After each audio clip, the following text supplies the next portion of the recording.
Hello दोस्तों। Deshwal classes के live session में आपका स्वागत है। और हमारी चर्चा चल रही थी देशांतर और अक्षांश को लेके, यानी लैटिट्यूड और लॉन्गिट्यूड रेखाएं। लैटिट्यूड और लॉन्गिट्यूड रेखाओं का जो यूज है वो निश्चित लोकेशन के लिए है। यदि एक भी रेखा नहीं हुई जैसे लैटिट्यूड, तो अकेली लैटिट्यूड से हम किसी स्थान की लोकेशन नहीं ले सकते। दोनों का होना जरूरी है। अब हमने जब बात की थी लास्ट वीडियो में, तो लास्ट वीडियो में हमें चर्चा चल रही थी अक्षांश को लेके। अब नेक्स्ट वीडियो में हम चर्चा करेंगे देशांतर रेखाओं को लेकर। देशांतर रेखाएं का यूज क्या है, कि देशांतर रेखाएं का काम क्या है। पहली बात तो ये अक्षांशों के साथ मिलकर किसी स्थान की निश्चित स्थिति ज्ञात कराती है। दूसरा काम क्या है, कि ये समय ज्ञात कराती है। देशांतर हमें समय ज्ञात कराती हैं और अक्षांश हमें जलवायु का निर्धारण कराती है। अब देशांतर रेखा कहते किसे हैं? देशांतर कहते हैं कि ऐसी रेखाएं जो लंबवत हों, लंबवत हों, या फिर मैं कहूं जो रेखाएं उत्तर से दक्षिण खींची जाएं। उत्तर से दक्षिण खींची जाने वाली रेखाओं को देशांतर रेखा कहते हैं। यदि ज्योग्राफिकल डेफिनेशन की बात करें, तो ज्योग्राफिकल डेफिनेशन कि पृथ्वी के केंद्र से ग्रीनविच रेखा के ग्रीनविच रेखा के पूरब या पश्चिम, रेखा के पूरब या पश्चिम, जो किसी जो किसी स्थान या व्यक्ति या वस्तु की निश्चित कोणीय दूरी व्यक्त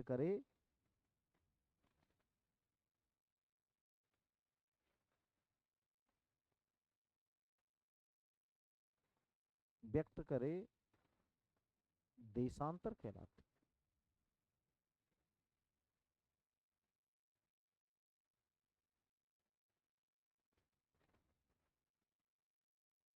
तो पृथ्वी के केंद्र से ग्रीनविच रेखा के पूरब या पश्चिम जो किसी स्थान की निश्चित कोणीय दूरी व्यक्त करे, देशांतर कहलाते हैं। और इस ग्रीनविच रेखा या 0 डिग्री देशांतर रेखा, जिसके आप काफी सारे नाम पढ़ते हैं, कि इसको भाई ग्रीनविच रेखा कहते हैं, इसको ग्रीनविच रेखा कहते हैं, ग्रीनविच या जीएमटी रेखा कहते हैं। जीएमटी यानी ग्रीनविच मीन टाइम, ग्रीनविच मानक समय रेखा। अब बात आई कि सब ग्रीनविच क्यों कहते हैं। लंदन में एक वेधशाला पड़ती है, ग्रीनविच वेधशाला, और उस ग्रीनविच वेधशाला के नाम पर इसका नाम पड़ गया ग्रीनविच रेखा। सबसे महत्वपूर्ण बात, कि सभी देशांतर रेखाओं को, जितनी भी ग्लोब पर जितनी भी लंबवत रेखाएं दिखाई दें, उन सभी देशांतर रेखाओं को यामयोत्तर रेखा कहते हैं, या सभी देशांतर रेखाओं को मध्याह्न रेखा कहते हैं।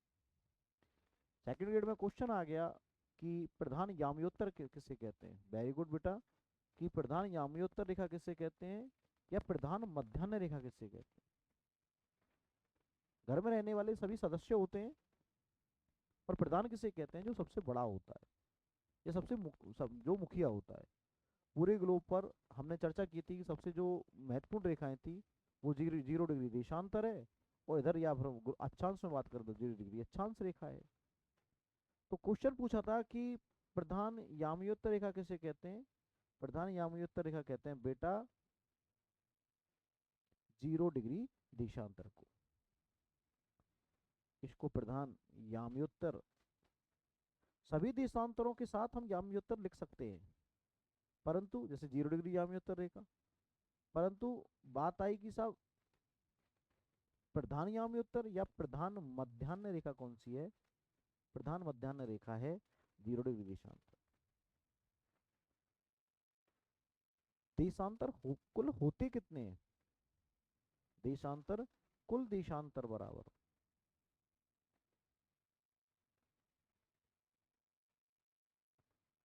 तो कुल देशांतर 180 पश्चिम में होते हैं।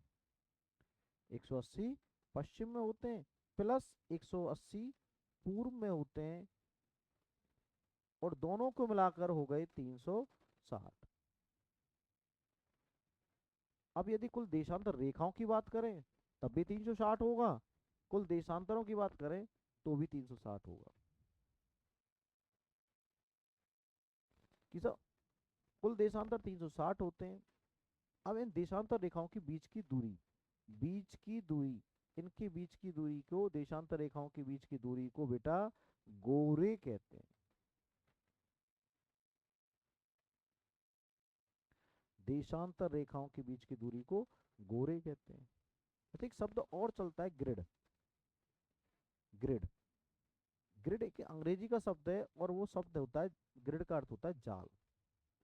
जब अक्षांश और देशांतर रेखा एक दूसरे को काटें, जैसे ये एक दूसरे को काट रही हैं, तो यहाँ जो आकृति बन रही है, ये जब अक्षांश ने काटा और देशांतर ने काटा, तो ग्लोब पर ये आकृति बन रही है, ये ग्रिड कहलाया बेटा। तो अक्षांश और देशांतर रेखा जब एक दूसरे को काटें तो उस स्थिति को कहते हैं ग्रिड। अब बात आई सब ग्रिड कि इन जो देशांतर है, जितने भी देशांतर है, ग्लोब को थोड़ा नीचे ले लेता हूँ, जो देशांतर है इनके बीच की दूरी होती कितनी है, दो देशांतरों के बीच की दूरी होती कितनी है, या हम बात करें कि देशांतर रेखाएं इनके बीच की दूरी भूमध्य रेखा पर और ध्रुवों पर अलग अलग होती है। जैसे दो देशांतरों की बात करें तो इनकी दूरी भूमध्य रेखा पर तो अधिक होती है, जबकि ये रेखा दूरी ध्रुवों पर पहुंचते पहुंचते कम होती जाती है। यानी भूमध्य रेखा पर होती है 111 किलोमीटर, 111.32 किलोमीटर। बेटा बीच में पॉइंट लगा लेना, 111.32 किलोमीटर, जबकि ध्रुवों पर पहुंचते पहुंचते यह दूरी हो जाती है 0 किलोमीटर। Very good. अब बात आएगी सब देशांतर रेखाएं। देशांतर रेखाएं 0 डिग्री देशांतर है, इसके पश्चिम में 180 देशांतर हैं, पूर्व में 180 देशांतर हैं, कुल मिला के 360 देशांतर हो गए। दोनों देशांतरों के बीच की दूरी को आपने गौरे कह दिया, और इनके बीच की दूरी की बात हुई। अब बात आई सब ये समय के लिए जो चर्चा हुई थी, उसकी समय कैसे ज्ञात करती है। देखो, प्रत्येक देश की अलग अलग समय रेखाएं, और प्रत्येक देश की अलग अलग समय रेखाएं, कई कई देश ऐसे हैं क्या एक से अधिक समय रेखाएं। जैसे रूस की सर्वाधिक समय रेखा थी 11, और वर्तमान में फ्रांस की सबसे ज्यादा समय रेखाएं 12। भारत की और श्रीलंका की भारत की और श्रीलंका की भारत और श्रीलंका दोनों की एक ही समय रेखा है, बस श्रीलंका।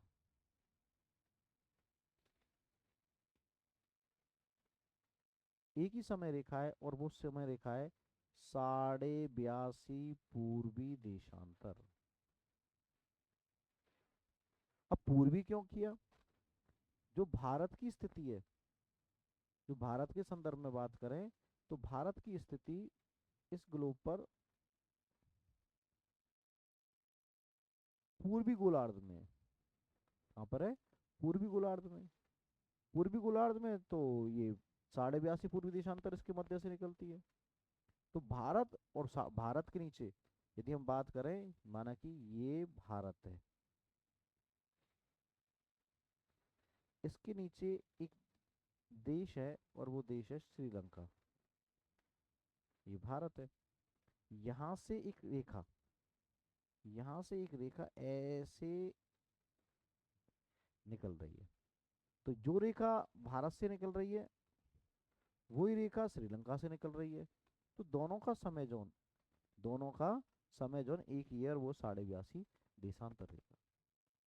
बात है सब 82.5 देशांतर रेखा, ऐसा तो नहीं है कि 82.5 देशांतर रेखा जब निकली तो हम एक ही समय रेखा से काम चला लें। देखो जो भी देशांतर रेखा है वो 7.5 के गुणांक में चलती है, और ये जो देशांतर हैं, जितने भी देशांतर हैं उनसे सभी से समय ज्ञात कर सकते हैं हम। मैंने कहा रूस ने की 11 समय रेखा थी, सर्वाधिक आज से पहले सबसे ज्यादा समय रेखा थी रूस की बेटा। अब वर्तमान में सबसे ज्यादा समय रेखा है फ्रांस की, और भारत व श्रीलंका दोनों एक ही समय रेखा से, यानी भारत की भी एक समय रेखा है और रूस की समय रेखा है, और दोनों की समय रेखा का नाम क्या है? 82.5 देशांतर। 82.5 पूर्वी देशांतर, 82.5 पूर्वी देशांतर। और इस 82.5 पूर्वी देशांतर को बेटा IMT भी बोलते हैं। IMT भी बोलते हैं, यानी भारत मानक समय रेखा। भारत मानक समय रेखा।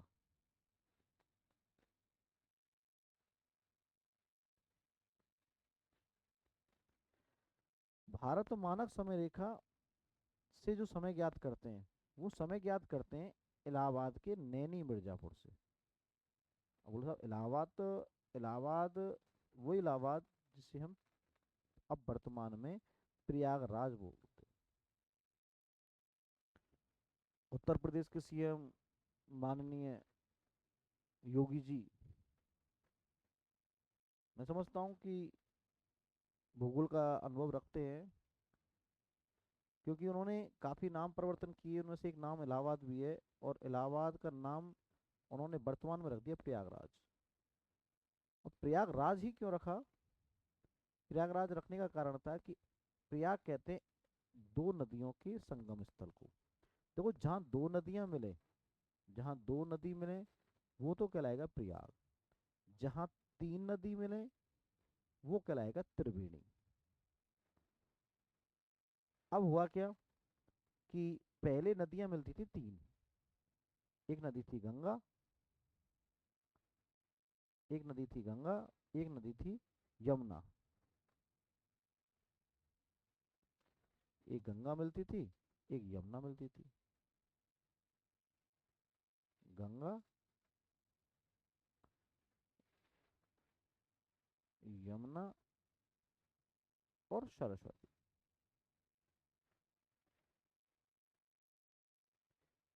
लेकिन जो नदी थी कौन सी? सरस्वती नदी।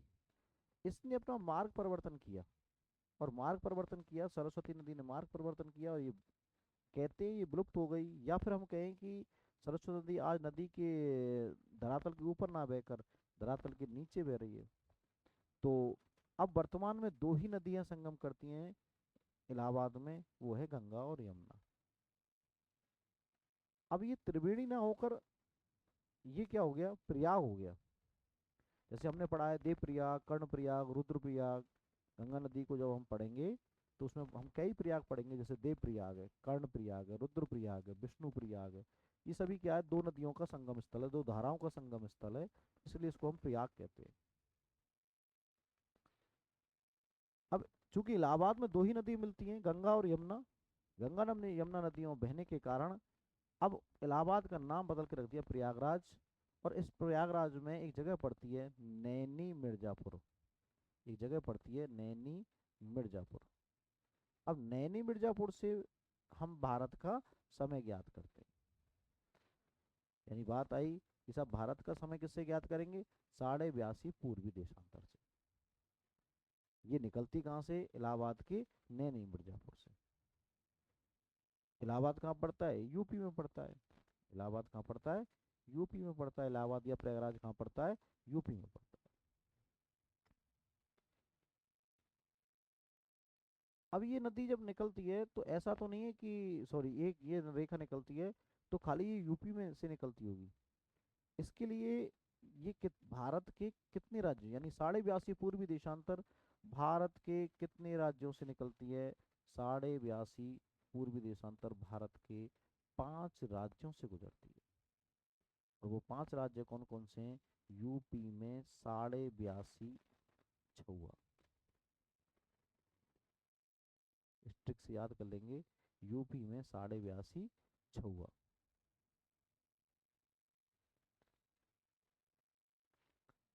यूपी में 82.5 छुआ। अब 82.5 के बारे में बात करें तो देखो 82.5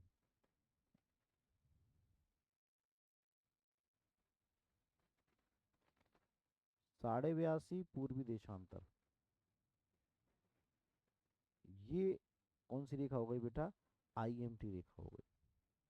भारत के 5 राज्यों से निकलती है। Number 1 Uttar Pradesh, number 2 Madhya Pradesh, number 3 Chhattisgarh,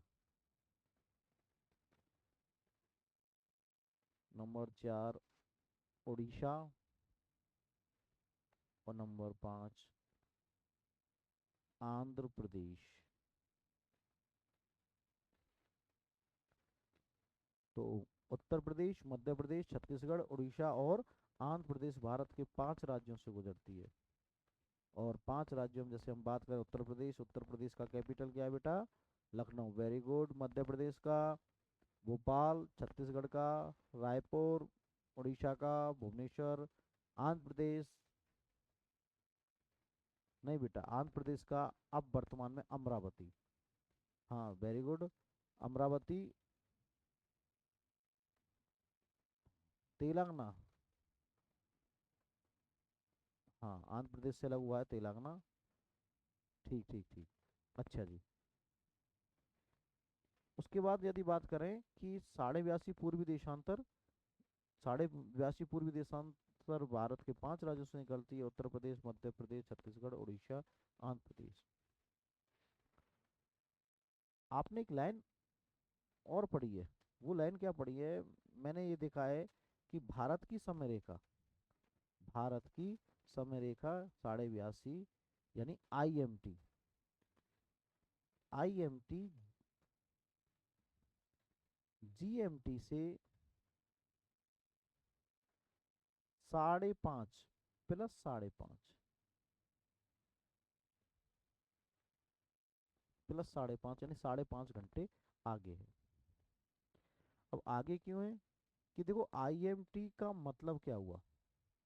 IMT का मतलब हुआ 82.5 पूर्वी देशांतर,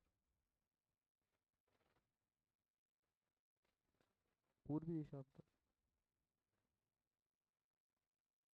इधर जीएमटी का मतलब हुआ 0 डिग्री देशांतर।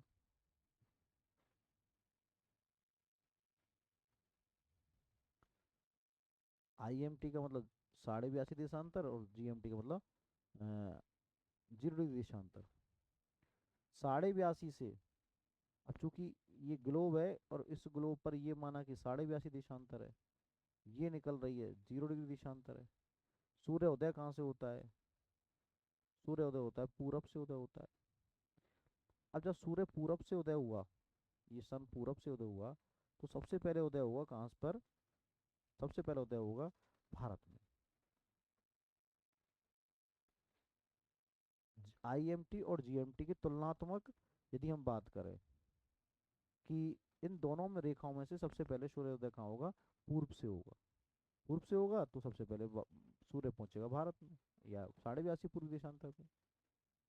उसके बाद धीरे धीरे धीरे धीरे धीरे धीरे धीरे कहाँ पहुंच जाएगा? जीएमटी रेखा की ओर। तो सूर्य को यहाँ से और 82.5 से और आईएमटी से और जीएमटी पर पहुंचने में सूर्य को कुल 82.5 देशांतर क्रॉस करने हुए, 82.5 देशांतर क्रॉस करने हुए। अब 82.5 देशांतर, अब आपने पढ़ा होगा कि सूर्य एक देशांतर को पार करने में, सूर्य एक देशांतर को पार करने में 4 मिनट का समय लेता है। एक देशांतर को पार करने में 4 मिनट का समय लेता है। तो बेटा 82.5 देशांतर को पार करने में कितना समय लगेगा? 82.5 इंटू 4 बराबर 330। 330। अब इसमें भाग देंगे हम 60 का, 60 का भाग दिया तो उत्तर आया 5 घंटे 30 मिनट।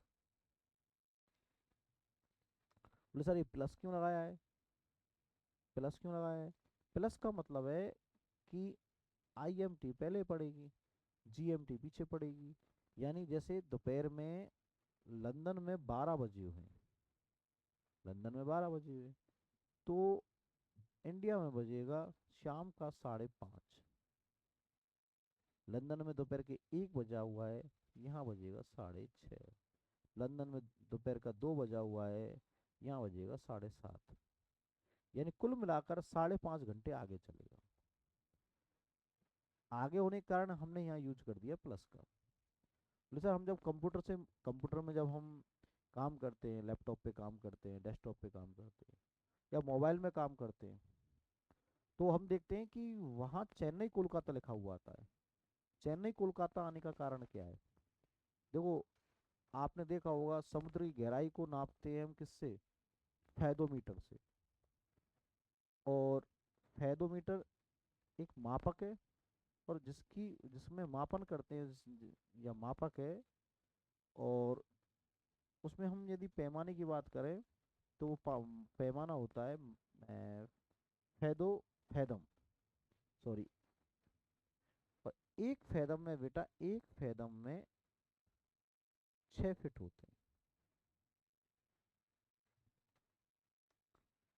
अब आपने कहीं कहीं देखा होगा, और मोस्टली कहाँ ट्रेन पे देखा होगा, रेलवे स्टेशन के पास देखा होगा, रेलवे स्टेशन के पास एक पत्थर पे लिखा होता है कि समुद्र तल से ऊंचाई 870 मीटर, कुछ भी लिखा होता है, 870, 900 मीटर। ये लिखा हम लिखते क्यों हैं? क्योंकि जितनी भी ट्रेन चलती हैं, जितनी भी रेलगाड़ी या मालगाड़ी जितनी भी चलती हैं, वहाँ यूज होता है ये सारी चीज़ें। समुद्र तल से ऊंचाई है, लाइट है, ट्रैफिक लाइट है, कहाँ ग्रीन बत्ती हो रही है, कहाँ लाल बत्ती हो रही है, रेड लाइट हो रही है, येलो लाइट हो रही है, सिग्नल मिला या ना मिला। एक लोको पायलट को क्या देखना होता है? लोको पायलट को देखना होता है, सारे सिग्नल्स देखने होते हैं। उसके अलावा क्या देखेगा?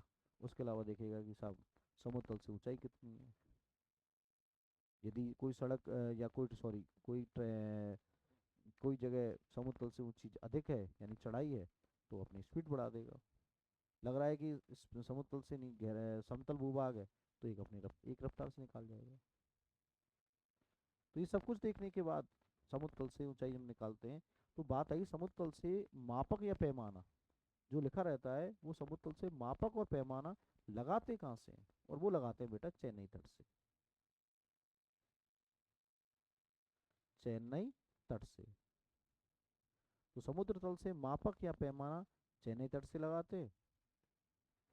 इसलिए वहाँ कहीं पर आपको +5.5 चेन्नई कोलकाता मिलेगा, कहीं कहीं आपको नई दिल्ली मिलता है। नई दिल्ली मिलने का कारण है बेटा, इंडिया की जो कैपिटल है वो दिल्ली है।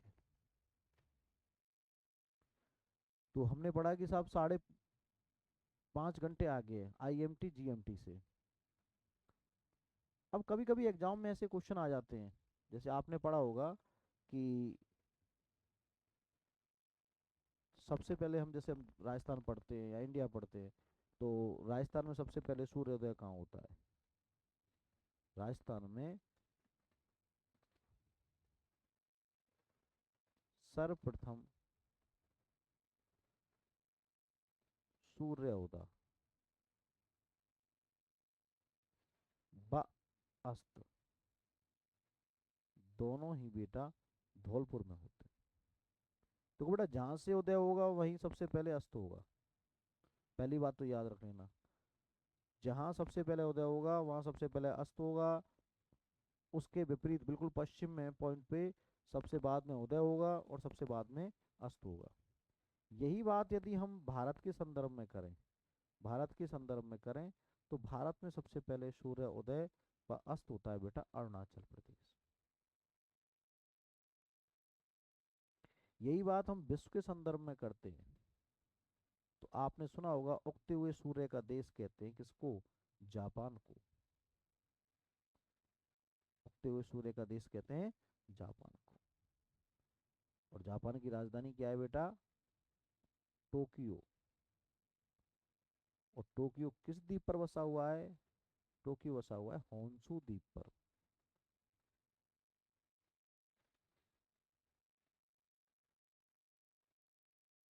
उगते हुए सूर्य का देश जापान को कहते हैं। जापान की राजधानी टोक्यो है और टोक्यो किस द्वीप पर बसा हुआ है? होन्शु द्वीप पर। अब क्वेश्चन कैसे आता है एग्जाम में? कभी कभी एग्जामिनर क्वेश्चन इस तरीके से दे देता है। एक क्वेश्चन दे दिया राम और श्याम। राम और श्याम।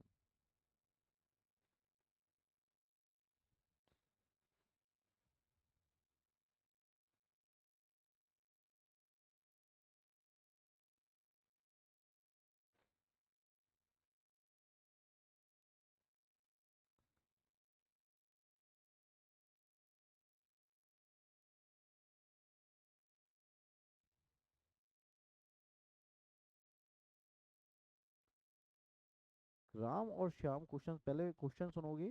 राम 23 डिग्री 3 मिनट उत्तरी अक्षांश व 69 डिग्री 30 मिनट पूर्वी देशांतर पर बैठे हुआ है।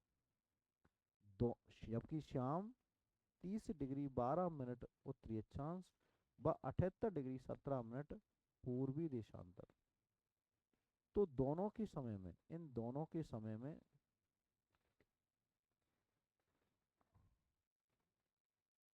अंतर। दूसरा क्वेश्चन, और आगे कौन होगा?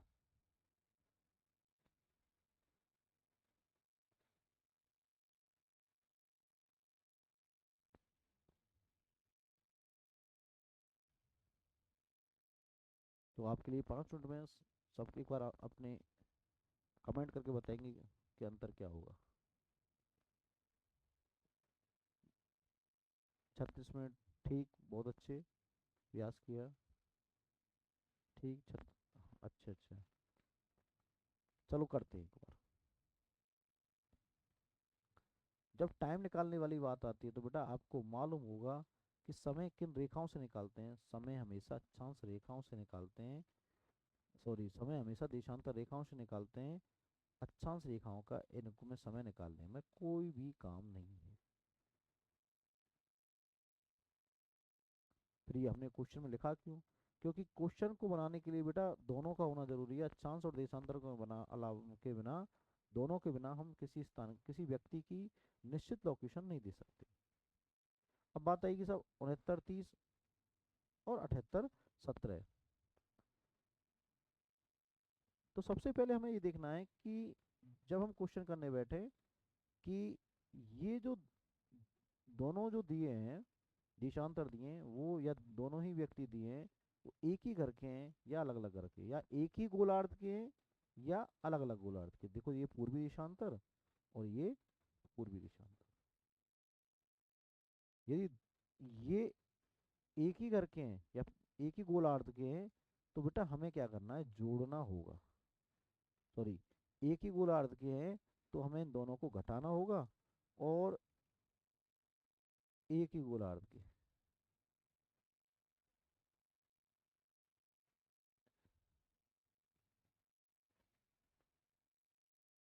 एक ही गोलार्ध के होने पर।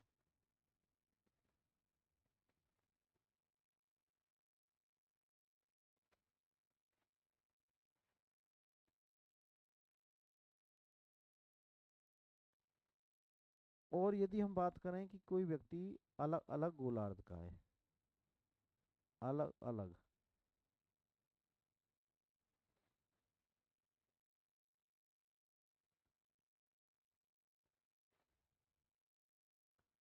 तो उनको बेटा हम जोड़ेंगे। अब ये दोनों व्यक्ति एक ही गोलार्ध के हैं तो बेटा हम क्या करेंगे? हमें करना क्या है? 78 17 में से 78 17 में से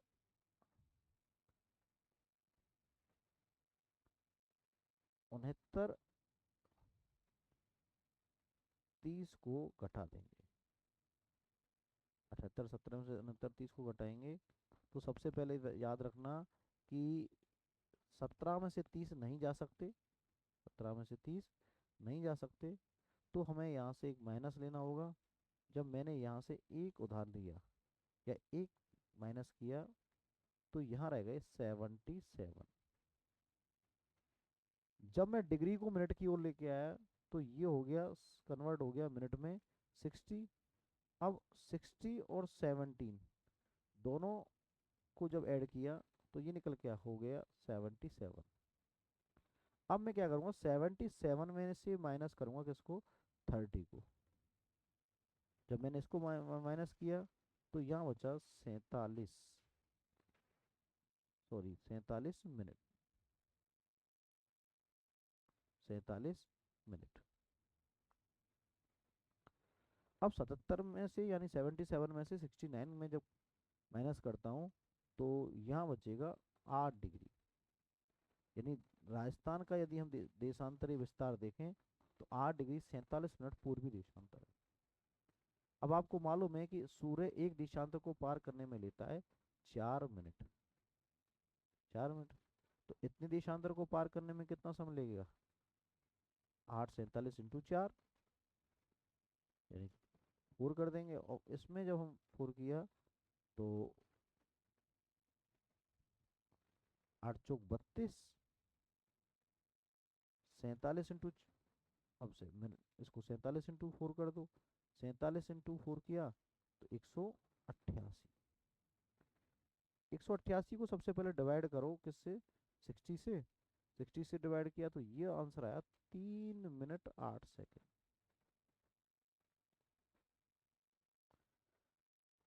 मैंने क्या किया, मिनट को, ये भी मिनट है और ये भी मिनट है, दोनों को किया बेटा प्लस। प्लस करेंगे तो आंसर आएगा 35 मिनट।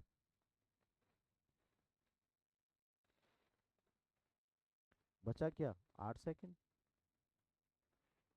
35 minute 8 second. तो राम और श्याम दोनों के समय में अंतर आ गया बेटा 35 मिनट 8 सेकंड। अब देखना है कि आगे कौन है, आगे कौन होगा। अब देखो 78 17, पहले सूर्य 78 17 पे उदय होगा या 69 30 पे। बोला साहब 78 78 17 पूर्व में पड़ता है, इसलिए सबसे पहले सूर्योदय कहाँ होगा, 78 17 पे होगा। और इसलिए आगे कौन होगा, श्याम होगा। कितनी देर आगे होगा, 35 मिनट 8 सेकंड।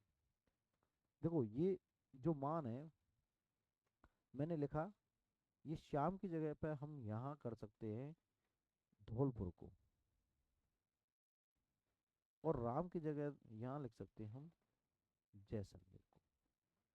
तो क्वेश्चन आपके कंपटीशन में आया हुआ भी है कि धौलपुर और जैसलमेर के समय सूर्योदय में कितना अंतर होगा, 35 मिनट 8 सेकंड। कौन आगे होगा बेटा, कौन आगे होगा, हमेशा धौलपुर आगे होगा, क्योंकि धौलपुर पूर्व में पड़ता है।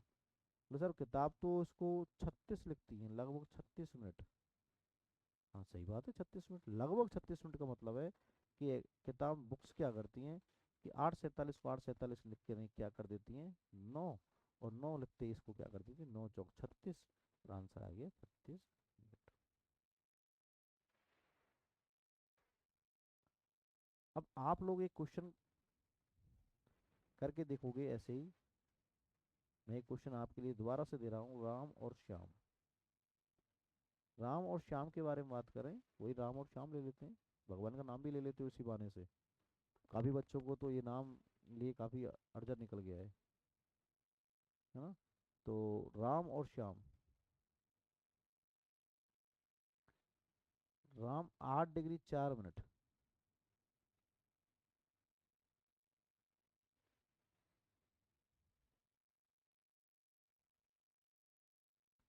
राम 8 डिग्री 4 मिनट उत्तरी अक्षांश, राम 8 डिग्री 4 मिनट उत्तरी अक्षांश, और श्याम 37 डिग्री 6 मिनट उत्तरी अक्षांश,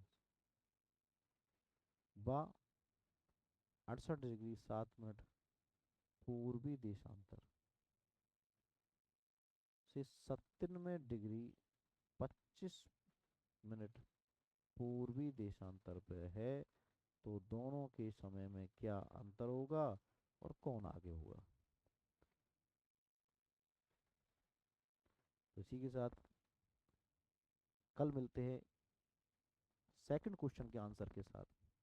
देखते रहिए देशवाल क्लासेस यूट्यूब चैनल और ज्योग्राफी का बारीकी से अध्ययन करते हुए। जय भैरवनाथ की, जय छोकरा वाली।